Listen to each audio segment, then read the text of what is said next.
आज हम डिस्कशन करेंगे बीटा फंक्शन क्या होती है, उस टॉपिक से आज हम डिस्कशन करेंगे। First of all beta function की कुछ डेफिनेशन देखेंगे, उसके बाद उसकी कुछ एग्जांपल आज हम डिस्कशन करेंगे। फर्स्ट ऑफ ऑल इसकी डेफिनेशन क्या होती है beta functions.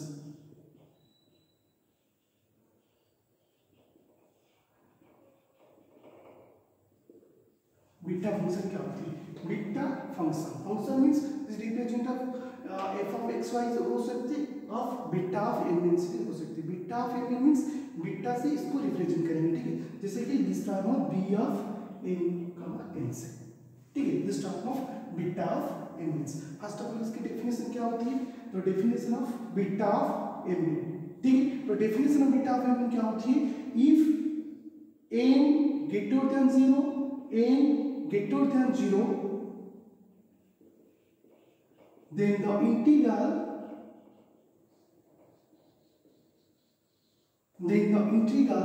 this represent of integration 0 से 1 x to power n minus 1 1 minus x to power n minus 1 dx is term of beta of mn functions, which is obviously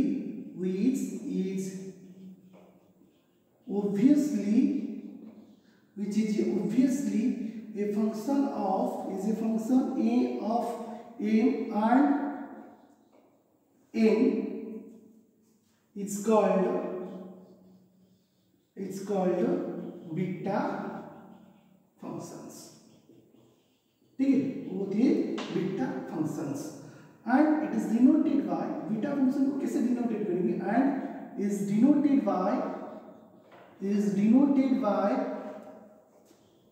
this represent of beta of n comma n. Thus the term of beta of mn is equal to this term of function of कौन सी function?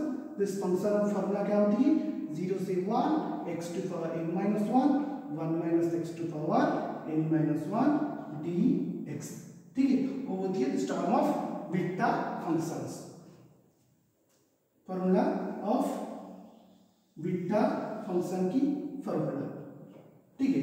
तो देखो इफ n greater than 0 then the integrals means जो integral जो होती है this term of 0 से 1 x to power n minus 1 1 minus x to power n minus 1 जो इंटीग्रल फंक्शन होती है, वो इंटीग्रल फंक्शन में जो n जो टर्म होती है और n जो टर्म होती है वो ऑलवेज पॉजिटिव होती है।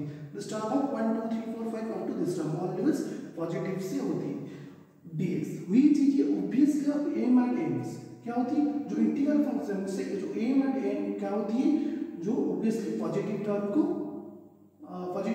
शो करते हैं, तो इज कॉल्ड, उसको क्या बोलते हैं? This term of is a beta function and it is denoted by, जो बीटा फंक्शन को कौन सी टर्म से डिनोटेट करेंगे, कौन सी फंक्शन को डिनोटेट करेंगे? This term of beta of mn।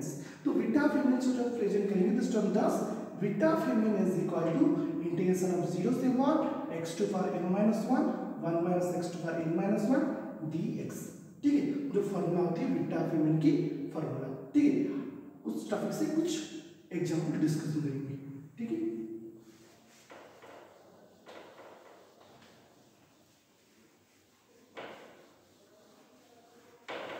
तो एग्जांपल क्या होती है? एग्जांपल 1, तो एग्जांपल क्या होती है?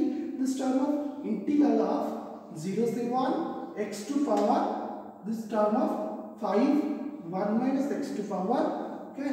this term of 3 dx, ठीक है। तो इंटीग्रल फंक्शन दिया है, तो फाइंड आउट करो, find the beta functions, find the beta function. Beta function means beta of mn means जो इंटीग्रल फंक्शन दिया है वो फंक्शन से m और n की वैल्यू फाइंड आउट करो।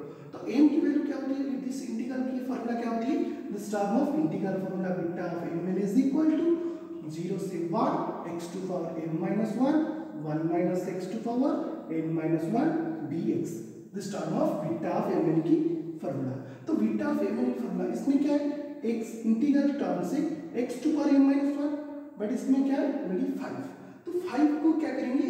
n minus 1 टर्म से लिखेंगे, 1 minus x को n minus 1 से टर्म से लिखेंगे। तो देखिए इक्वल टू 0 से 1 x to power, तो दिस टर्म 5, तो 5 को ऐसे टर्म्स लिखेंगे, this term of m minus 1 terms के इसको रिप्रेजेंट करेंगे। This term of 6 minus 1, this term x to power 5 1 minus x to power 3 this term of n minus 1 this term of 4 minus 1 dx। ठीक है, तो इसमें m क्या होती है? m means this term of m minus 1 n minus 1। तो m क्या होती है? तो beta of m means 6 n means क्या होती है? 4। ठीक है, वो होती है बीटा ऑफ m की वैल्यूज, बीटा ऑफ m 5 और 6। ठीक है, तो कुछ टैक्स एग्जाम्पल 2 0 से 1 x to power 7 1 minus x to power 3 और 6 3 ले लो 3 dx।